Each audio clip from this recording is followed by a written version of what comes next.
Good evening. You're now with me, Henry for TVS Nightline. We begin with this story. A total of 2 million ringgit has been allocated to upgrade village and longhouse infrastructures in BATANG as part of ongoing efforts to support rural community development. The location, set premiere Datuk Patinggi Tan Sri Abang Johari Tun Opang, serves as a token of appreciation to local residents for their continued support since the early stages of the hydropower project's implementation. YB kita minta supaya mengemaskinkan ketua-ketua komuniti yang boleh melibat diri dalam industri pelancongan tu. Jadinya beri surat dengan saya tadi, nyelepat juaknya. Kedong kita 40 tahun batang air, nya minta peruntukan 2 juta untuk mengemaskinkan keadaan-keadaan pembangunan perkhidmatan ruang kampung, rumah panjang dan lain itu. Berkat 40 tahun saya luluslah 2 juta kepada orang situ.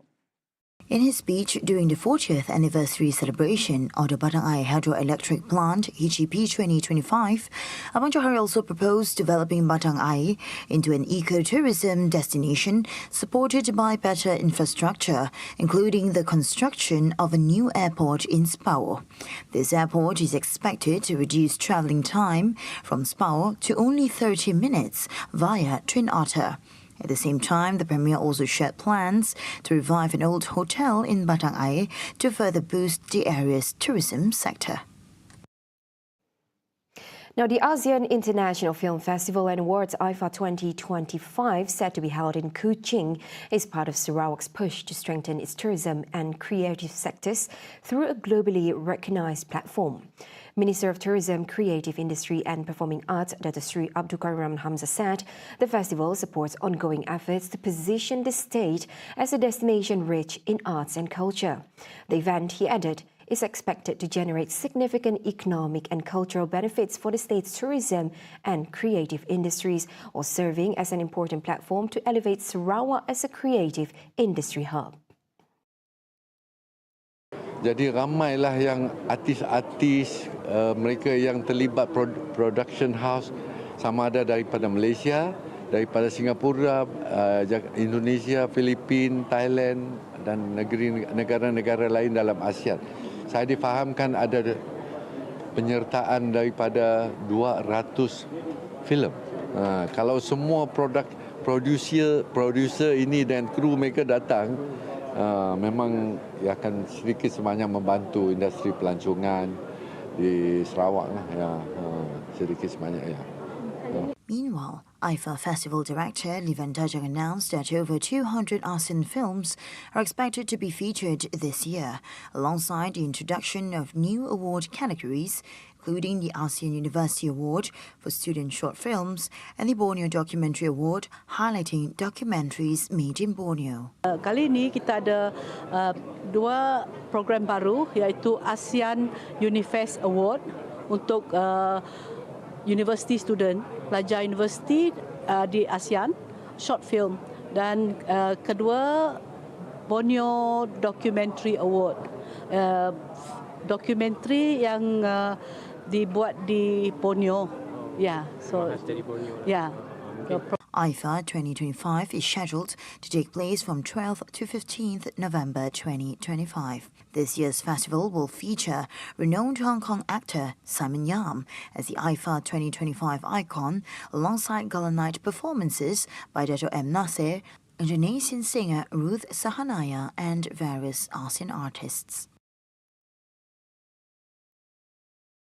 Malaysia and Pakistan are strengthening bilateral ties through expanded cooperation in agriculture and trade. Prime Minister Dr. Sri Anwar Ibrahim said Malaysia is open to Pakistan's interest in exporting beef to the local market, and the government will facilitate the process as long as the prices offered are competitive. There is an interest to export beef, meat into Malaysia. We will facilitate this, of course. And as I've said, and since you have assured it's a competitive price, we'll certainly do what is necessary. Even you mentioned up to $200 million worth. The proposal was among key topics discussed during a bilateral meeting between Anwar and his Pakistani counterpart Muhammad Shehbaz Sharif in Putrajaya, held in conjunction with the Pakistani Prime Minister's 3-day official visit to Malaysia starting Sunday. He also noted that Malaysia has increased its rice imports from Pakistan, reflecting stronger trade relations between the two nations. This strategic cooperation is expected to broaden economic opportunities and reinforce the commitment to enhancing the trade value chain between Malaysia and Pakistan. The federal government is expected to increase allocations for Sabah and Sarawak under Budget 2026 with a sharper focus on addressing the unique development needs of the two Bornean states.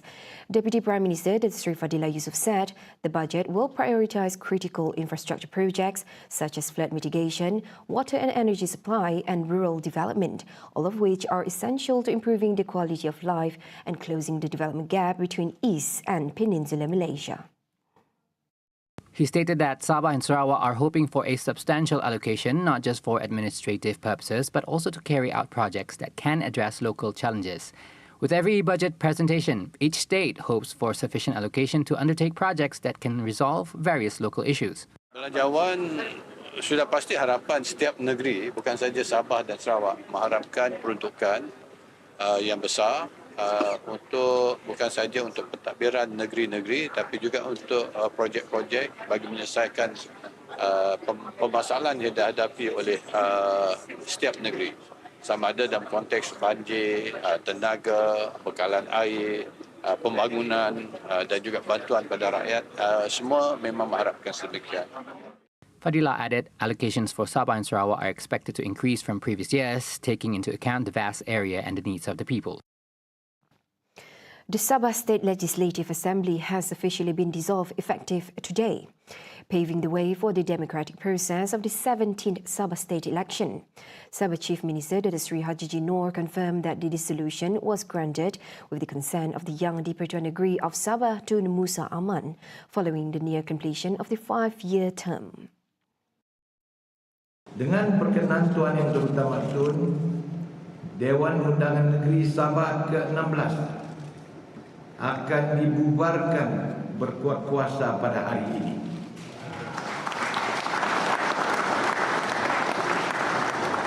Yaitu hari Isnin 6 Oktober 2025. Ini memberi laluan kepada pilihan raya negeri Sabah yang ke-17 dan memberi kuasa kepada rakyat Sabah menggunakan hak demokrasi mereka untuk menentukan siapa yang akan memimpin mereka.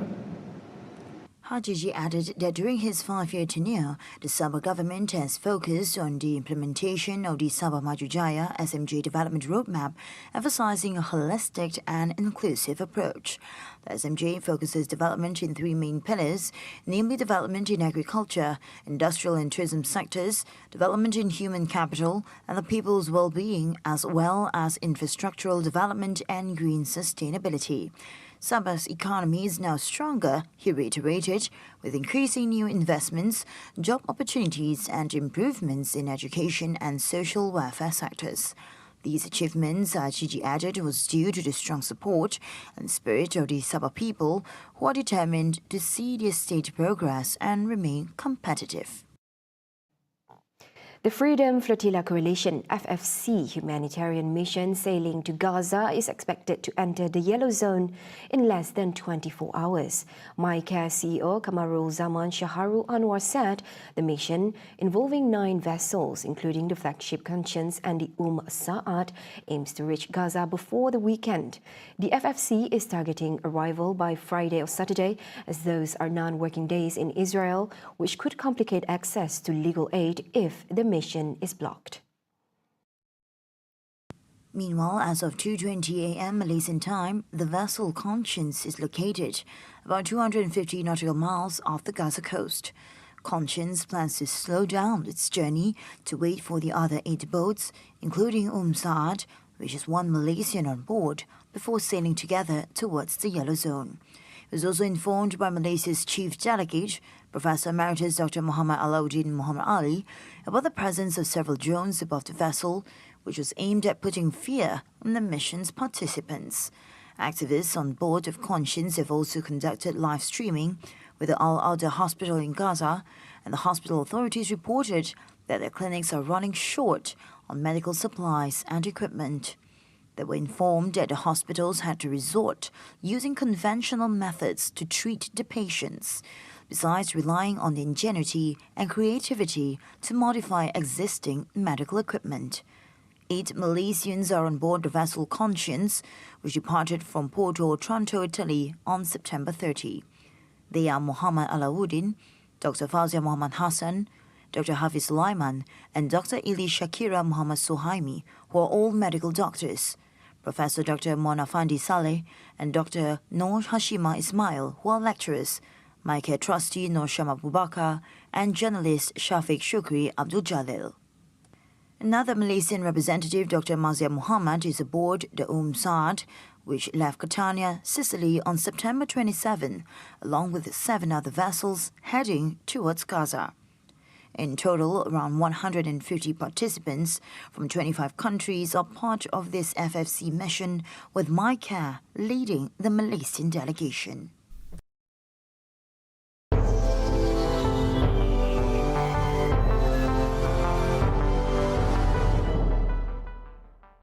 On to global affairs, around 170 activists aboard the global Sumut Flotilla GSF are set to be released. According to a statement by the Legal Center for Arab Minority Rights in Israel, the Israel Prison Service had informed its lawyers on Sunday of plans to deport the activists, but did not disclose their names, nationalities, or destinations. In recent days, Israel has deported several flotilla participants, most of them to Istanbul, while smaller groups were sent to Italy and Spain. Meanwhile, on Saturday, Adela said its attorneys were denied access to activists during several visits on Saturday, while medicines were allowed into the prison following legal interventions and visits by foreign embassy representatives who assessed the activists' health. The Right Centre said it is monitoring the conditions of activists, demanding lawyer access despite IPS restrictions, and ensuring their rights are protected until deportation. Adel said the IPS allowed only a 30-minute visit, during which lawyers met with all 11 Tunisian participants on hunger strike, who reported that many other activists were also refusing food. The activists told lawyers that widespread assaults and violence occurred during their transfer from the port of Ashdod to Keziat prison in the Negev desert and in the early days of the detention. Moreover, current conditions inside the prison are described as relatively stable, with the continued concern over the health of the hunger strikers and denial of adequate medical care. Wrapping up the Nightline, Sébastien Lecornu, a name that became historical for France as the shortest-serving prime minister, appointed just 27 days ago by President Emmanuel Macron. Prior, he was defense minister and admitted that he had a tough time becoming prime minister due to extreme and polarizing political aspirations between the government and the opposition. Être Premier ministre est une tâche difficile, sans doute encore un peu plus difficile en ce moment, mais on ne peut pas être Premier ministre lorsque les conditions ne sont pas remplies. Depuis 3 semaines, pourtant, j'ai tenté de bâtir les conditions pour lesquelles nous pourrions faire adopter un budget pour la France, pour l'État, mais aussi pour la sécurité sociale et répondre à quelques urgences importantes qui ne peuvent pas attendre 2027, l'élection présidentielle. Je ne veux pas toutes les citer, mais on le sait, sécurité du quotidien, les questions liées au pouvoir d'achat et au travail, la Nouvelle-Calédonie, les armées, dans un contexte international difficile, et tant d'autres sujets. Lecornu's resignation has rattled investors, with the CAC 40 index opening 2% lower on Monday following news of his departure. France's borrowing costs spiked, the Paris stock market slipped, and bank shares sank as the country plunged deeper in political turmoil. The rise in government borrowing costs sent bank shares into a tailspin since they are large holders of French sovereign debt. Meanwhile, French citizens could not hide their shame, openly admitting that there is no solution to such political catastrophe.